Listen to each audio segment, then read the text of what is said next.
So last March 13th, 2020 to be exact, our school system underwent a drastic transformation. Our community received a message, you might recall, that schools would be closed Monday, March 16th through April 3rd. As a parent of school-aged children, I had a front row seat into the transformation of our school system in the same way as many other parents. But my role as a teacher educator preparing future teachers in special ed gave me a secondary entry point into our schools. And as I was taking all this information in as a parent, I was also considering how the closure of schools would impact our graduate students.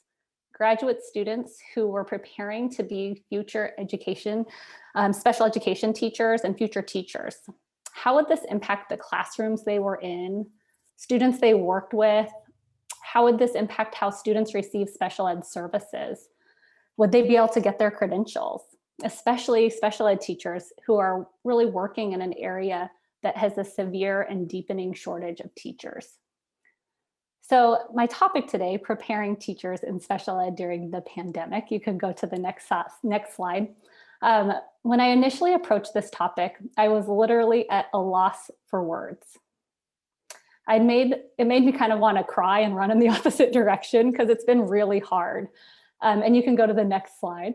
Since I didn't have words myself, I asked some teachers and administrators and parents involved in special education about their experience with special ed and working with students with disabilities during the pandemic.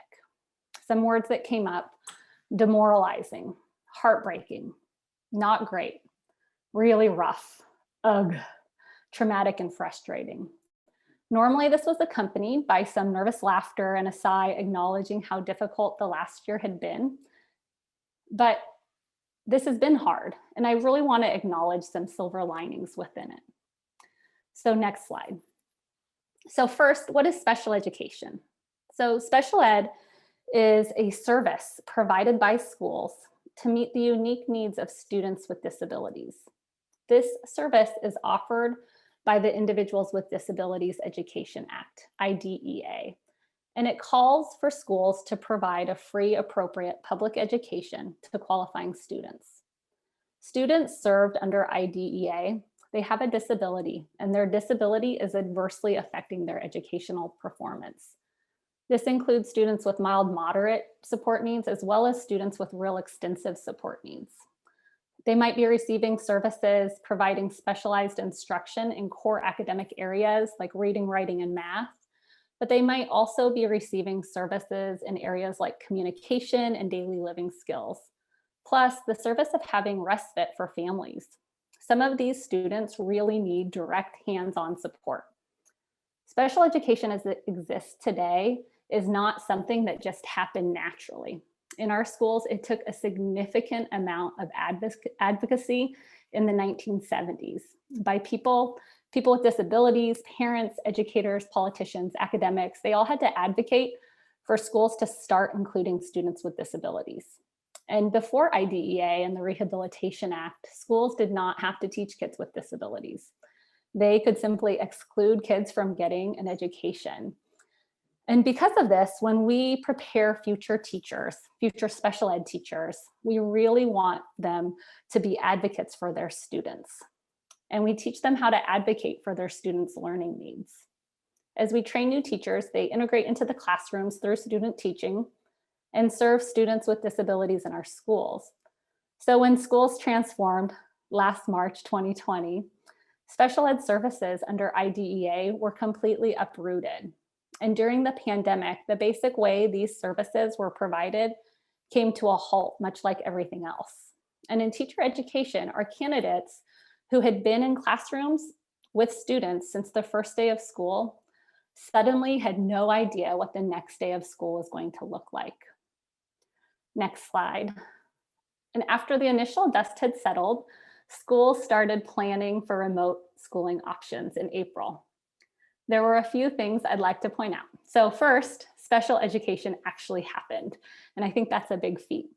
Special ed as a service started back up when school started back up. And in some cases, even before. There was a moment where I wondered if services were going to be waived or have a longer pause than other services.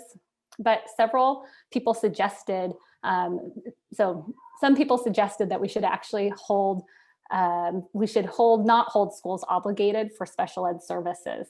And we didn't hold them obligated for the timeline because strong advocacy of parents and teachers that we allow for special ed services to happen.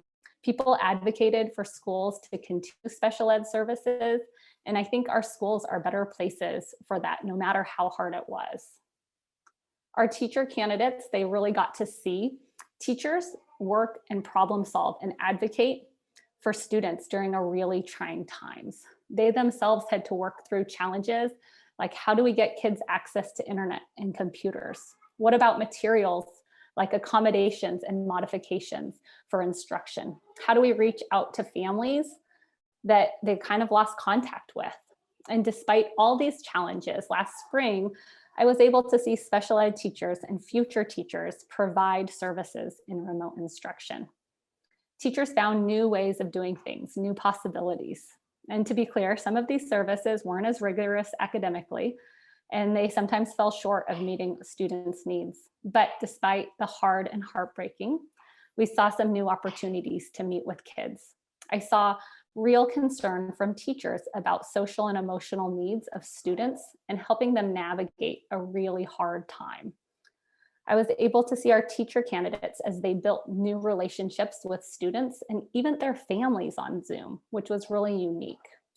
And I was even able to see some new possibilities, like when I saw instruction happen for a student, even while she was in treatment in the hospital.